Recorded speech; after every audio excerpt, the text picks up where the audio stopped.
Olá, meus amigos, olá, minhas amigas. Nós estamos estudando a Gênesis, capítulo 1, Caracteres da Revelação Espírita. Este é o nosso terceiro estudo, que vamos avançar aí dos itens 25. E nós agradecemos a Deus por essa oportunidade de estarmos juntos. Esperamos que neste estudo a gente possa aprender um pouco mais com o Sr. Allan Kardec, com a sua obra. Então, que o Senhor nos abençoe, nos ajude e vamos ao nosso estudo de hoje. A Gênese, estudo 3, nós vamos estudar os itens 25 a 38, do capítulo 1, Caracteres da Revelação Espírita. Então, vamos iniciar o nosso estudo de hoje. Tá? Item 25. Toda a doutrina do Cristo está fundada sobre o caráter que ele atribui à divindade. Um Deus imparcial, soberanamente justo, bom e misericordioso, pôde fazer do amor de Deus e da caridade para com o próximo a condição expressa da salvação, dizendo: eis aí toda a lei e os profetas, e não existe outra. Sob esta crença apenas ele pôde assentar o princípio da igualdade dos homens ante Deus e da fraternidade universal. Então nós observamos que Deus abrange tudo que existe e nos ama a todos da mesma maneira.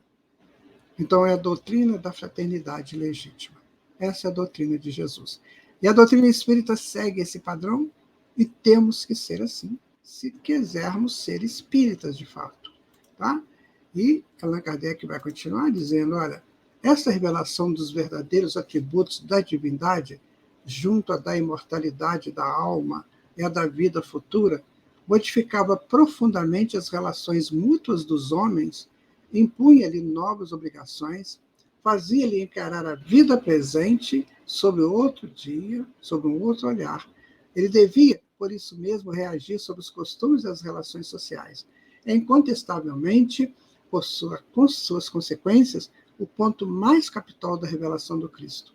E, pois, não tem sido concluída a importância, e não tem tido concluída a importância, é lamentável dizer, é também o ponto da qual mais se tem descartado, que mais se esquece na interpretação de seus ensinamentos. Observa que o cristianismo muitas vezes tem dificuldades de penetrar na sociedade. Exatamente por isso, porque ele é uma doutrina de igualdade, e as pessoas muitas vezes não querem ser iguais. Os preconceitos, aquelas promessas de superioridade, muitas vezes afastam a pessoa.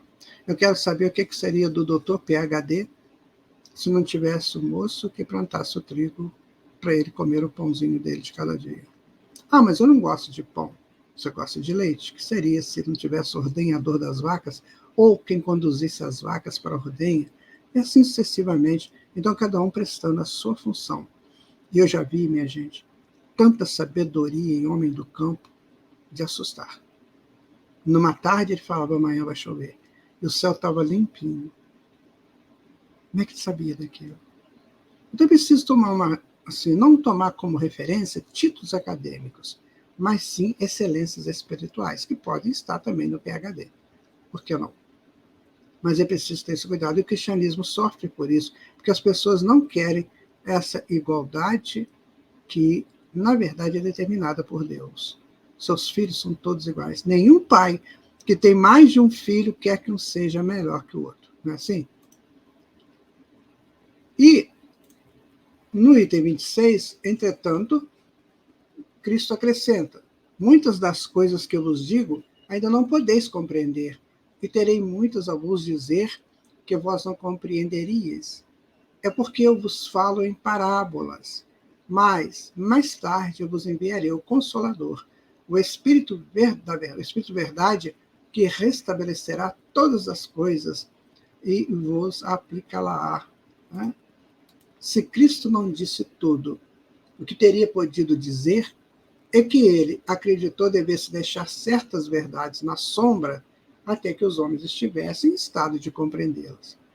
De sua confissão, seu ensinamento era, pois, incompleto. já que anunciava a vinda daquele que deveria completá-la. Previa, pois, que se equivocariam sobre suas palavras, que se desviariam de seu ensinamento, em um termo, que se desfaria o que ele fizera, já que todas as coisas devam ser restabelecidas. Ora, não se restabelece senão o que esteja desfeito. Infelizmente, sabe, o homem complicou muito o cristianismo. Foi uma pena. E chegou-se ao ponto de as pessoas materialistas do século XVIII, XIX, acharam que o cristianismo era errado, era impróprio, por causa dos profitentes cristãos, principalmente do clero, que infelizmente ele fez muita coisa boa, mas infelizmente fez muita coisa errada. E isso não passava no crivo da razão de quem estava querendo buscar a verdade. Então chegou o Espiritismo e restabelece isso.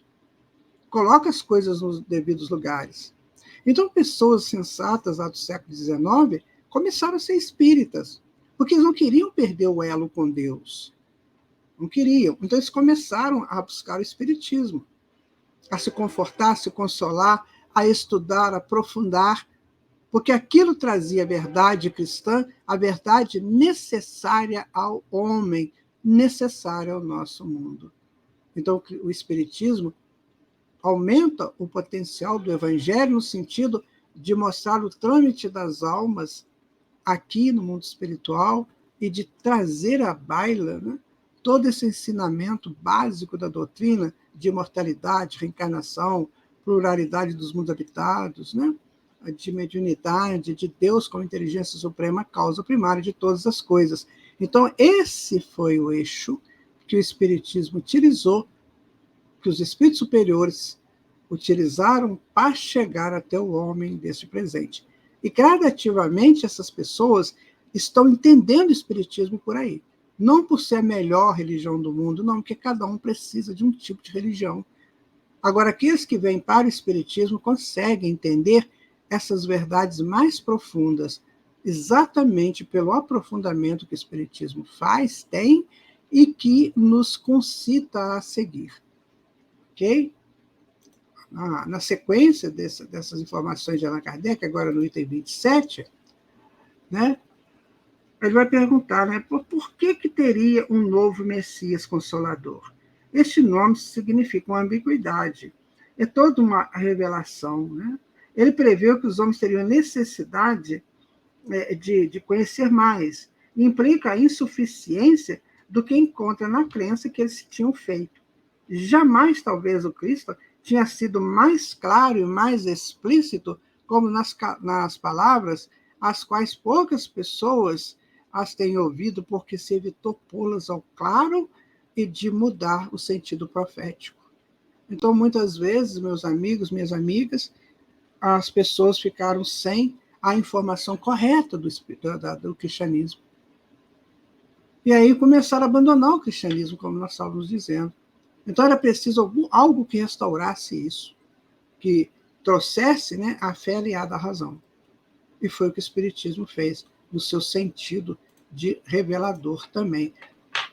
O Cristo não pôde desenvolver seus ensinamentos de uma maneira completa. É que lhe faltava aos homens os conhecimentos, e só poderiam adquirir, não poderiam adquirir, senão com o tempo, e sem o qual não seria possível compreender. São coisas que teriam parecido falta de bom senso no estado de conhecimento de então. Completar o seu conhecimento deve, pois, se entender no sentido de explicar e de desenvolver muito mais do que ele juntar verdades novas, porque tudo se encontra aí no germe. Faltava a chave para compreender o sentido de suas palavras. É isso, né? Então Jesus disse tudo, com certeza. Mas faltava um momento em que isso pudesse ser explicado. Sabe essa coisa da relação dos encarnados com os desencarnados, que o Espiritismo faz, né? Sobriamente, profundamente? Jesus disse isso. Eu tenho outras ovelhas no meu aprisco. Mesma coisa ele falou. Só que o Espiritismo veio confirmar isso e mostrar como que é essa relação dessas outras ovelhas, as ovelhas encarnadas e as desencarnadas. Mas Jesus já tinha lançado essa base. E assim no evangelho dele, ele foi lançando as bases, porque ele precisava de deixar pronto o germe. E agora, com o Espiritismo, nós estamos entendendo esses germes. Aconteceram alguns clérigos, alguns padres, alguns papas, né, bispos, que fizeram algum aprofundamento? Com certeza, gente, com certeza. Com certeza, John Rose, Martim Lutero, Calvino, desculpa, e o Cliff fizeram esses aprofundamentos. Mas a base desses aprofundamentos só podia ser na reencarnação, na mediunidade. Senão não teria consequência, não seria completo esse conhecimento. O que o Espiritismo faz? Ele une isso aí. E ainda traz, né, a possibilidade de você crer raciocinando. Eu acredito por quê? Aí você tem a fonte do raciocínio. É isso que o Espiritismo nos traz, com profundidade. Tá? No item 29, né, Kardec coloca assim: mas quem ousa permitir-se de interpretar as escrituras sagradas? Quem tem esse direito? Quem possui as luzes necessárias, se não os teólogos? Não é? Porque eles é que estão estudando isso. E aí a gente vai dizer o seguinte, né? Ele vai completar dizendo: quem o ousa? A ciência de então, que não pede permissão a ninguém para conhecer as leis da natureza, e salta de pés juntos sobre os erros e os preconceitos. Quem tem esse direito? Neste século de emancipação intelectual e de liberdade de consciência, o direito de exame pertence a todo mundo. E as escrituras não são mais a arca santa, na qual ninguém ousava tocar o dedo sem se arriscar a ser fulminado.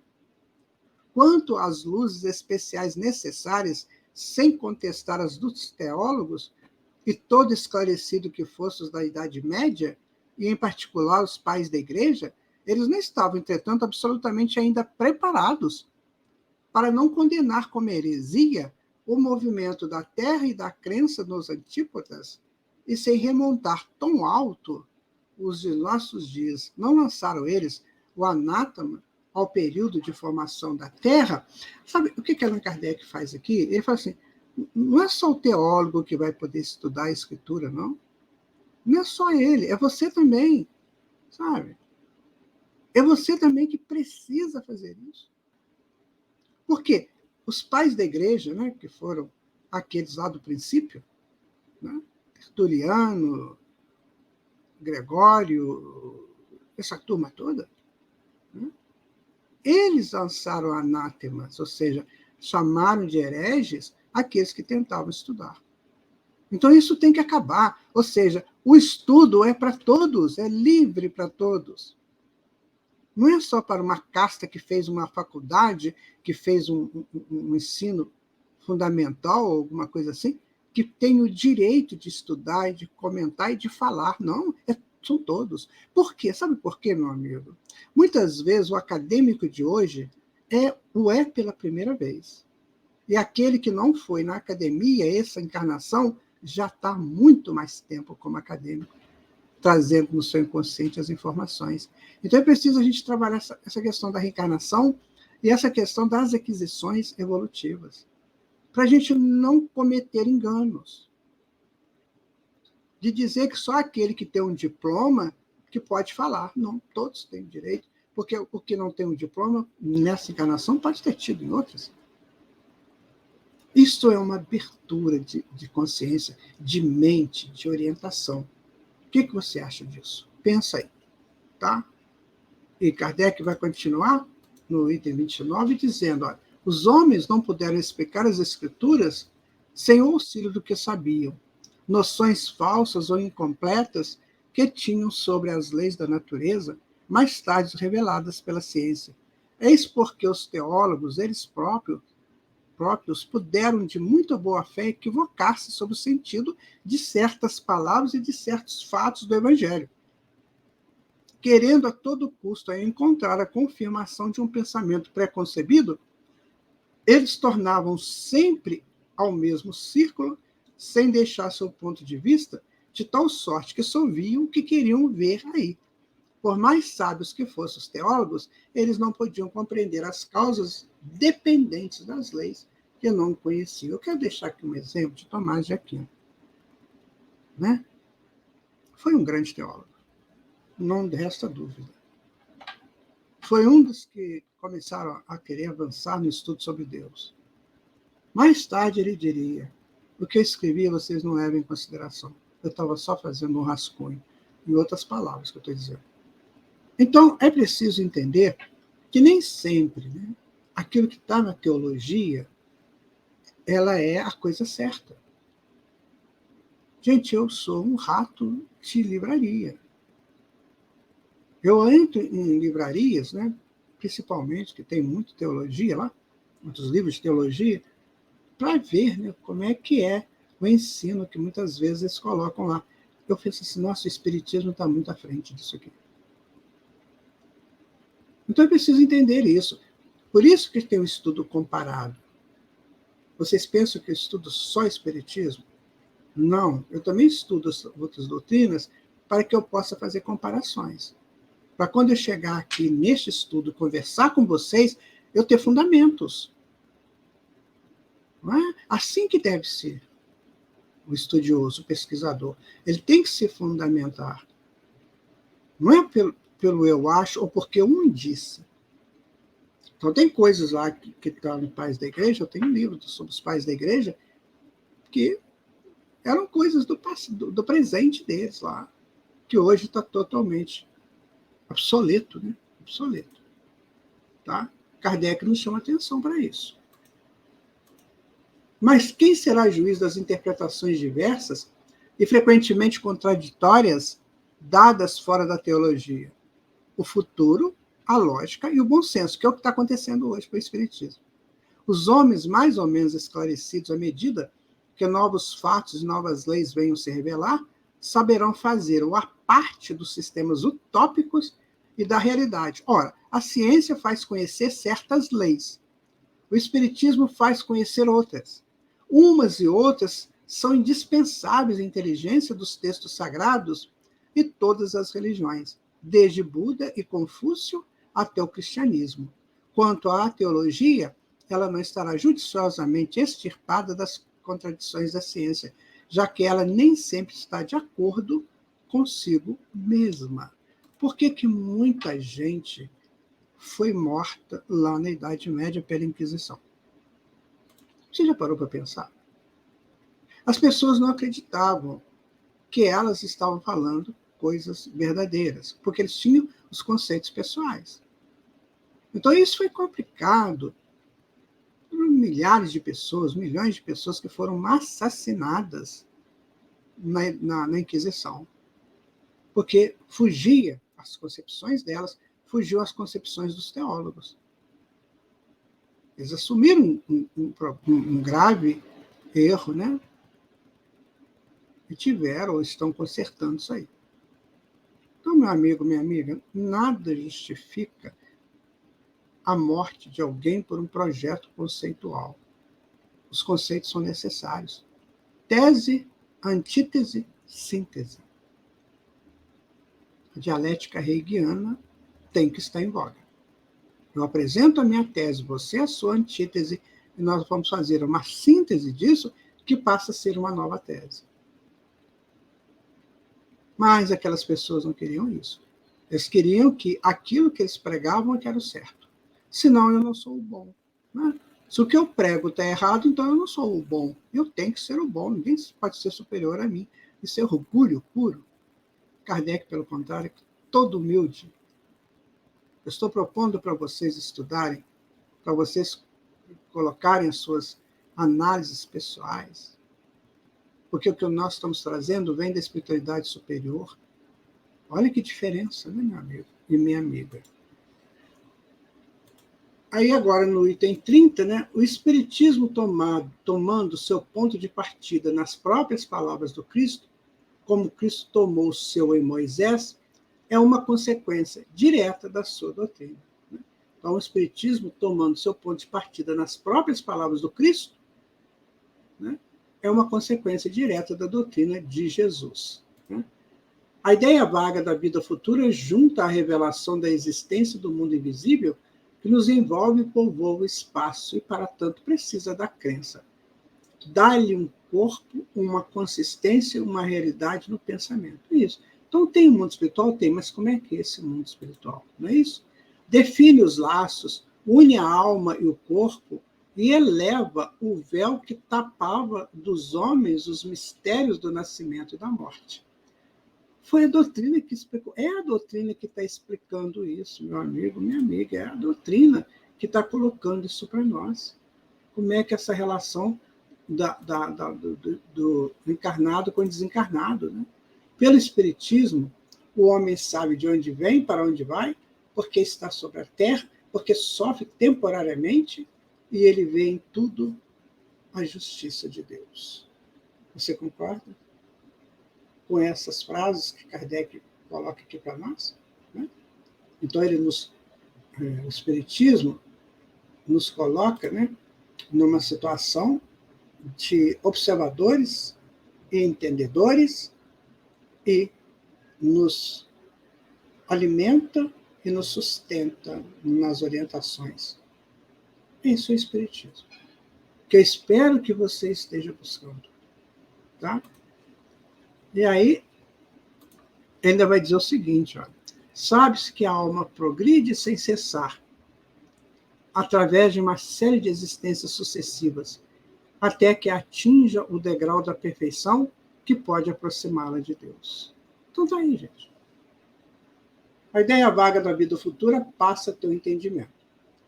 Os laços que unem a alma e o corpo começam a ser explicados. Vamos saber de onde nós viemos, para onde que nós vamos, o que estamos fazendo aqui. Tudo ao crivo da justiça de Deus. E sabe que tudo progride sem cessar. Nós somos infinitos. Estamos progredindo infinitamente. Aí está, meu amigo, minha amiga, a coisa interessante. Né? Sabe que todas as almas, tendo o mesmo ponto de partida, são criadas iguais, com a mesma aptidão ao progresso, em virtude de seu livre-arbítrio. Que todas são da mesma essência e que não há entre elas senão a diferença do progresso atingido, que todas têm o mesmo destino e atingirão o mesmo fim, mais ou menos prontamente, conforme seus trabalhos e boa vontade. Ou seja, todos estamos a caminho de Deus. Uns começaram mais cedo, ou uns são mais espertos que os outros e abandonam as coisas erradas para seguir as coisas certas. E nós todos a caminho de Deus. Né? Depois ele vai colocar aqui, olha, sabe que não há nenhuma criatura deserdada, nem mais favorecidas umas que as outras, que Deus não as criou jamais que sejam privilegiadas e dispensadas do trabalho imposto às outras para progredir, que não há nenhum ser perpetualmente voltado ao mal e ao sofrimento, que os designados sob o nome de demônios são espíritos ainda atrasados e imperfeitos, que fazem mal ao estado de espírito, como faziam na condição de homens, mas que avançarão e melhorarão, que os anjos ou espíritos puros não são seres à parte da criação. Então, meu amigo, demônio significa mensageiro, do bem ou do mal. Satanás significa Satã, que significa inimigo, vem do hebraico. Diabo é enganador, mentiroso, né? Vem do grego diabolô. Então, vejam vocês, que coisa séria. E as pessoas colocam isso como seres criados por Deus para perturbar a paz dos outros. Não, são seres que ainda não entenderam para que eles foram criados. E entram no campo da rebeldia. E aí tem que se ajustar, e vão se ajustar. Todos seremos grandiosos um dia. Mas são os espíritos que atingiram a meta após terem seguido as fileiras do progresso, que assim não há citações múltiplas de diferentes categorias entre os seres inteligentes, mas que toda a criação sai da grande lei da unidade que rege o universo e que todos os seres gravitam para um alvo comum, que é a perfeição sem que uns sejam favorecidos em detrimento de outros, todos sendo a consequência de suas obras. Meu amigo, minha amiga, me diga, existe algo mais justo que isso? Existe? Analisa você. Nós todos somos espíritos em evolução. Uns estão mais avançados, outros mais ou menos, outros menos avançados. Os menos avançados, muitas vezes, porque foram criados depois, estão aprendendo ainda. Ou então são muito rebeldes, brigaram com Deus. Os médios ficam assim, faz o bem, faz o mal, faz o bem, faz o mal e vão. Até consertarem, né? Até deixarem o mal. E os bons já se foram. Já estão em paragens celestiais maiores. Que nós vamos chegar um dia, todos nós, o mais rebelde dos seres humanos, chegará nesse lugar também. Ô, meu amigo, isso é acolhedor, isso é confortador, consolador. Você não concorda? Tá? Sabe que todas as almas, tendo o mesmo ponto de partida, são criadas iguais, uma mesma aptidão ao progresso em virtude do seu livre-arbítrio, que todas são da mesma essência e que não há entre elas senão a diferença do progresso atingido, que todas têm o mesmo destino e atingirão o mesmo fim, mais ou menos prontamente, conforme seus trabalhos e sua boa vontade. Olha que interessante. Então, tudo depende de nós. Tudo depende da nossa boa vontade, dos nossos estudos, aperfeiçoamentos e prática. É isso, meu irmão, minha irmã. É interessante estudar isso. Sabe que não há nenhuma criatura deserdada, nem mais favorecidas umas que as outras, que Deus não as criou jamais que sejam privilegiados e dispensados de trabalho é imposto às outras para progredir, e que não há nenhum ser perpetuamente voltado ao mal e ao sofrimento. Que os designados sob o nome de demônios são espíritos ainda atrasados e imperfeitos. Nós estamos repetindo essa informação para que fique bem claro para nós. Que aqui, Allan Kardec, ele estrutura aqui uma informação extremamente necessária e conclusiva sobre o que somos. Por que nós estamos aqui? Então, se você está estudando Espiritismo, ou, não sei, de alguma maneira você aprecia, né, o Espiritismo, guarda isso com você. Olha, meu irmão, minha irmã, somos seres em evolução. Cada encarnação é um pontinho dessa linha da evolução, onde a gente vai aprendendo cada vez mais. E todos foram criados iguais. Todos contêm o germe da criação e da perfeição em si. Aquele que trabalha mais rapidamente, chega mais rapidamente ao fim que lhe é próprio, né? Item 31 agora, né? Então, pelos relatórios que os homens podem atualmente estabelecer com os que deixaram a Terra, tem não apenas a prova material da existência e da individualidade da alma, mas compreende a solidariedade que religa os vivos e os mortos deste mundo e os deste mundo com os de outros mundos. Ele conhece sua situação no mundo dos espíritos, segue-os em suas migrações. Ele testemunha de suas alegrias e de suas aflições, sabe porque são felizes ou desgraçados, e a sorte que lhes esteja reservada de acordo com o bem e o mal que tenham feito. Estas revelações o iniciam à vida futura que ele pode observar em todas as suas fases, em todas as suas peripécias. O porvir não é mais uma vaga esperança, é um fato positivo, uma certeza matemática. Então, a morte nada mais tem de assustador, porque é para ele a libertação, a porta da verdadeira vida. Meu amigo, minha amiga, esta é uma grande síntese do Espiritismo. Então, se você não conhece o Espiritismo, ou não entendeu ainda nos seus fundamentos, está aí. Allan Kardec faz um raio-x do Espiritismo, que possa ressoar em você. e modificar o seu magnetismo. Tá? É o que nós esperamos. Este estudo tem nos dado essa oportunidade.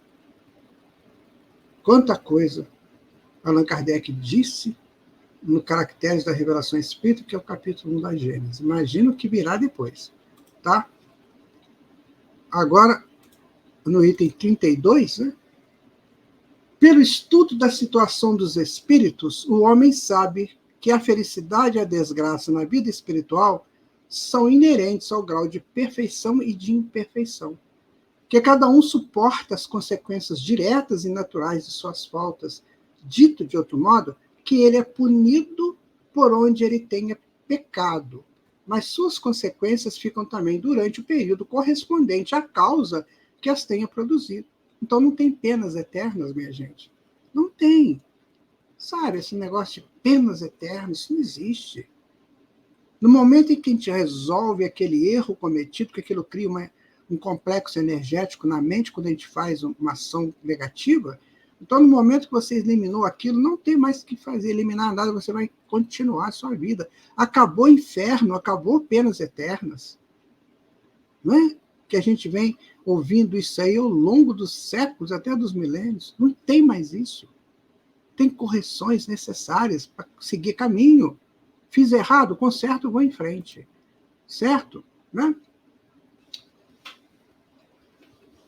Assim o culpado não sofrerá eternamente, se ele persistir Assim o culpado sofrerá eternamente, se ele persistir eternamente no mal.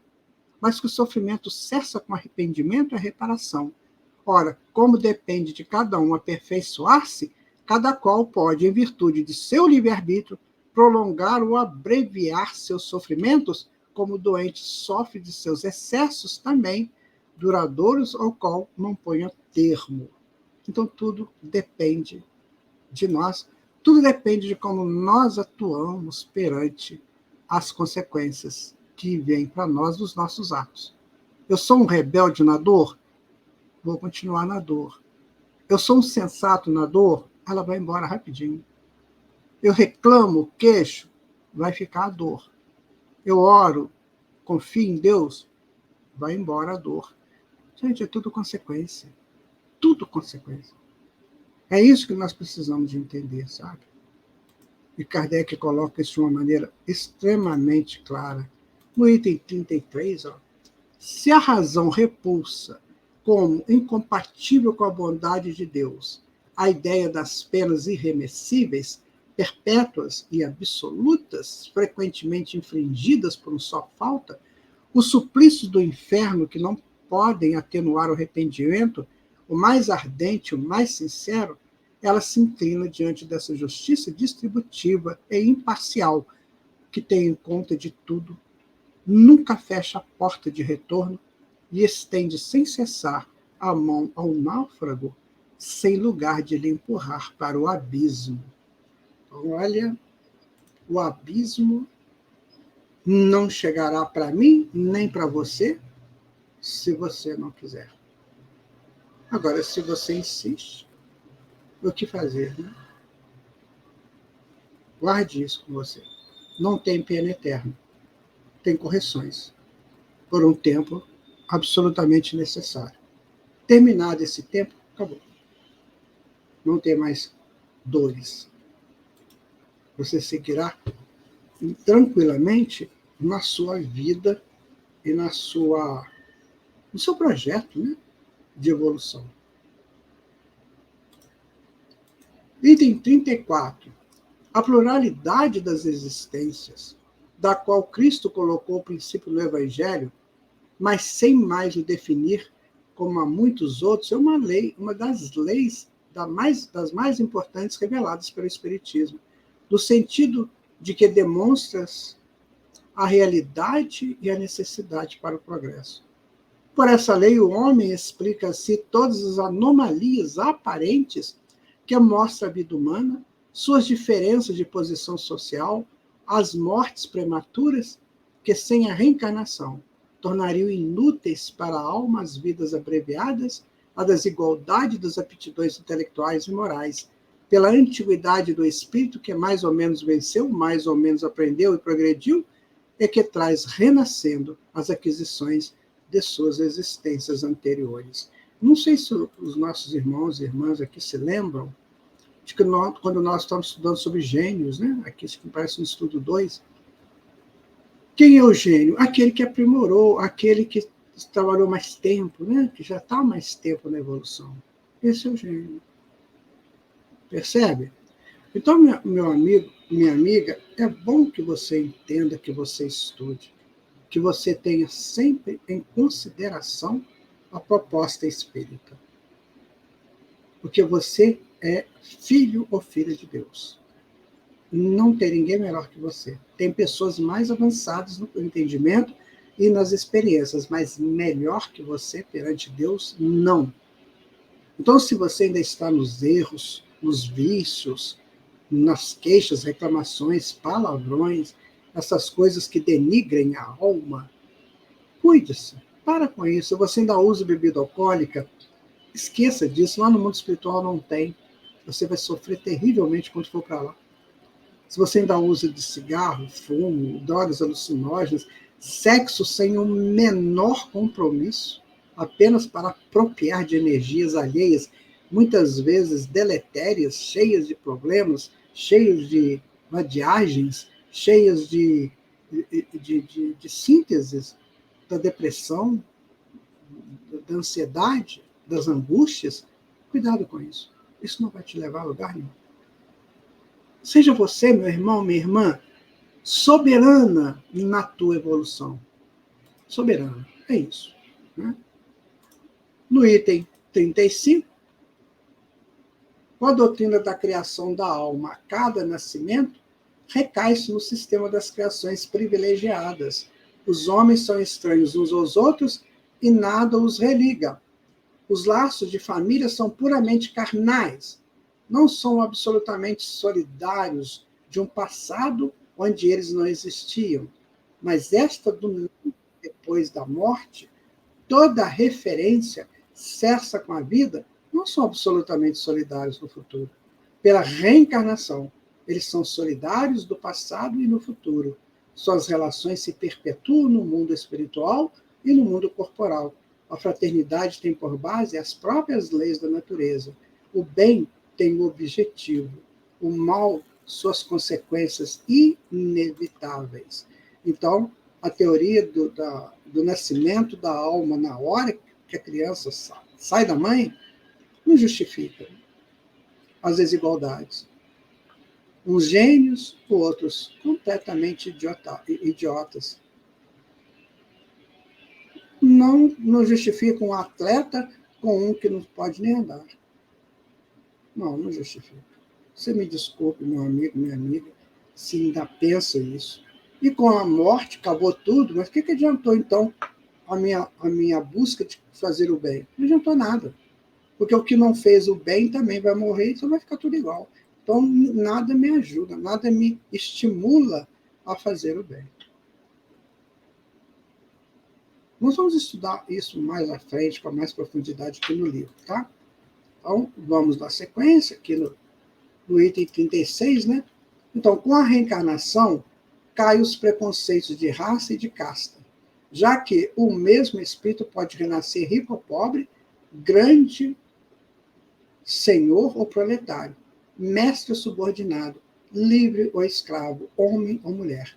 De todos os argumentos invocados contra a injustiça da servidão e da escravatura, contra a sujeição da mulher à lei do mais forte, não existe nenhum que prime em lógica o fato material da reencarnação. Se, pois, a reencarnação se funda sobre uma ideia da natureza, o princípio da fraternidade universal, ela se fundamenta na mesma lei da igualdade dos direitos sociais e, por resultado, da liberdade. Eu quero dar uma palavrinha para você que diz sistematicamente que não acredita em reencarnação.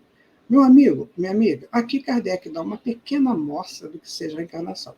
Então, a reencarnação é hoje um assunto acadêmico, estudado com profundidade. Então, se você não acredita, eu te aconselho a estudar isso. porque você está negando o seu próprio existir. Agora você se avalie, avalie você. Agora pega uma pessoa que você pensa assim, podia ser ele. Por que você não é? Por que você não tem as mesmas consequências? Sem a reencarnação, meu amigo, minha amiga, nós seríamos clones uns dos outros. Pela justiça, né? Se estabelecesse a justiça, seríamos clones. Faríamos as mesmas coisas. Então, a reencarnação que justifica as diversidades. E as diversidades são extremamente necessárias. Você entende isso, né? É sério, né, minha gente? Os homens só nascem inferiores e subordinados na matéria pelo espírito. Eles são iguais. E pelo espírito eles são iguais e livres. Daí o dever de tratar os inferiores com bondade, benevolência e humanidade. Porque aquele que é nosso subordinado hoje pode ter sido nosso igual ou nosso superior. Talvez um parente ou um amigo, e que podemos voltar a nosso turno subordinado àqueles que comandamos. Por que você acha que existem as desigualdades sociais? Uns na opulência, outros na miséria, uns extremamente inteligentes, outros nem tanto. Isso aí, então, é as consequências dos atos antigos. Como nós não nascemos nessa encarnação, viemos de outro passado, então, quando se tem uma coisa meio estranha, de miséria, ou de ignorância, de rebeldia, a resposta está no passado. No passado eu cometi esse engano. Então, não tem vítimas. Não tem. Aquele que hoje é morto cruelmente, com certeza ele fez isso no passado também. Ele matou cruelmente. Então, a justiça busca realizar em nós a mudança de expressões, sofrendo muitas vezes, né, o que nós fizemos o outro sofrer. É claro, minha gente, que a lei de Deus é a lei do amor. Ele nos convida o tempo todo a resolver as nossas questões pelo amor. Muitas vezes a gente não quer. Aí vem o processo da dor. Então, analisa quantas vezes o amor te procurou para resolver suas questões e você jogou para lá, jogou para debaixo do tapete, não é assim? Pensa nisso. E quando você vê um fato muito estranho acontecendo e você não tiver informações justas para aquilo, sensatas, silencie e siga em frente. Porque ali está sendo feita a justiça. Para aquele que errou. Por isso que Jesus falou, é necessário que venham os escândalos, mas ai daquele por quem o escândalo vier. Ele não falou ai do escandalizado. Certo, meu amigo, minha amiga? Né? No item 37, despojai do homem o espírito livre, independente, sobrevivendo à matéria, fareis dele uma máquina organizada, sem meta, sem responsabilidade, sem outro freio, senão a lei civil, e boa a especular como um animal inteligente. Nada esperando após a morte, nada lhe impede de aumentar os prazeres do presente.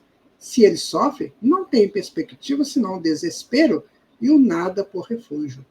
Com a certeza do futuro, de reencontrar os que amou, o temor de rever aqueles que têm ofendido, todas as suas ideias mudam. O Espiritismo não tem feito senão tirar o homem da dúvida, tocando a vida futura. Teria feito mais pelo seu aperfeiçoamento moral que todas as leis disciplinares que o brindam algumas vezes, mas não o modificam. Quando você vê uma pessoa muito má, uma pessoa que comete enganos terríveis, que prejudica muitos, você pode ver que ele não conhece isso aqui. Ele não pensa na vida futura. Porque se ele pensasse, tomaria muito cuidado. Certo? Então ele não pensa na vida futura. Ele está preso num nicho mental onde ele é o rei e governa. Só ele governa. Então só ele estabelece leis. No dia que ele não quiser mais, ele morre e acabou. Só que não é assim. né? Ele não é o Deus, ele não é o rei ou a rainha, ele é um ser que precisa modificar-se. Por isso está encarnado. Ô, meu amigo, minha amiga, quanta coisa o Espiritismo pode nos ajudar, né, em nossas concepções, em nossas possibilidades de melhorias. E no item 38, sem a preexistência da alma, a doutrina do pecado original não é somente inconciliável com a justiça de Deus, que tornaria todos os homens responsáveis da falta de um só. Seria uma falta de senso. E dessa forma menos justificável, já que a alma não existia à época em que se pretende fazer remontar sua responsabilidade. Com a preexistência e a reencarnação, o homem traz em renascendo o germe de suas imperfeições passadas e defeitos dos quais não se corrigiu e que se traduziu pelos seus instintos nativos, suas propensões a tal ou qual vício. Então veja você, que nós temos um pecado original, e esse pecado nos faz cometer novos pecados. É justo isso? Esse casalzinho aí, né, Adão e Eva, cometeram lá o pecado original. E aí eu vou ter que pagar por eles? Ô, meu amigo, não dá, não dá. Somos século XXI, sabe? Não dá. Temos que mudar, né? Você não acha? Então, se eu trago um pecado já comigo, quando eu nasço, que é um pecado original, que não fui eu que fiz aquilo, porque eu nasci naquela encarnação, né? Na lei da unicidade das existências, na lei imposta pelos homens, de alguns homens, né? Então, eu já nasço fadado ao erro. Porque um pecado puxa o outro, você sabe disso? Um erro puxa o outro erro. Então, eu não tenho solução. Não, isso tem que acabar. Falo para vocês que isso tem que acabar. Essas concepções são muito antigas, né? Eis aí seu verdadeiro pecado original, do qual ele sofre naturalmente todas as consequências, mas com essa diferença capital, que ele leva a pena de suas próprias faltas e não a da falta de um outro. E essa outra diferença, por sua vez, consoladora, encorajante e soberanamente equitativa, que cada existência lhe oferece os meios de se resgatar pela reparação e de progredir, quer em se despojando de qualquer imperfeição, quer em adquirindo novos conhecimentos. E isso até que esteja suficientemente purificado, ele não tenha mais necessidade da vida corporal e possa viver exclusivamente da vida espiritual, eterna e afortunada. Aí está a proposta, né? A proposta da reencarnação. Está vendo, meu irmão? Minha irmã, se você não acredita em reencarnação, comece a analisar essas coisas. Você está vendo aqui nesses estudos que Allan Kardec é sério, né? A doutrina espírita é muito séria. Que ela não é uma doutrina estabelecida por um homem que de repente começou a pensar essas coisas, não. Ela vem lá do mundo espiritual. Do mundo espiritual onde espíritos superiores trabalham e vivem. Ok? E, pela mesma razão, aquele que progrediu moralmente traz em renascendo qualidades inatas. Como que tenha progredido intelectualmente traz ideias inatas. Ele está identificado com o bem, pratica sem esforço, sem cálculo e, por assim dizer, sem nisso pensar. Porque é automatizado, né? O bem se automatiza em nós. O que é obrigado a combater suas más tendências está ainda em luta. O primeiro já venceu. O segundo está em trilha de vencer. Há, pois, virtude original como a saber original e pecado, ou melhor, vício original. Tem pessoas que já nascem com vício original que ele mesmo criou para si. Né? Então, nós vamos continuar no nosso próximo estudo, que é o de número 4. Aconselho você a fazer aí a sua revisão. Nós estudamos hoje a Gênesis capítulo 1, itens 25 a 38. Vamos revisar, minha gente. Vamos revisar, tá bom? Eu vou terminando aqui e eu deixo para você o meu abraço e que você possa estudar esse capítulo, né? Ou esse nosso estudo, voltando o vídeo, vendo de novo, acrescentando coisas suas aí no seu intelecto, na sua mente, e lendo o livro Estudando Conosco. Muito obrigado, minha gente, muito obrigado. e até o nosso próximo estudo, o de número 4. Tchau. Fiquem com Jesus, fiquem com Deus. Até lá.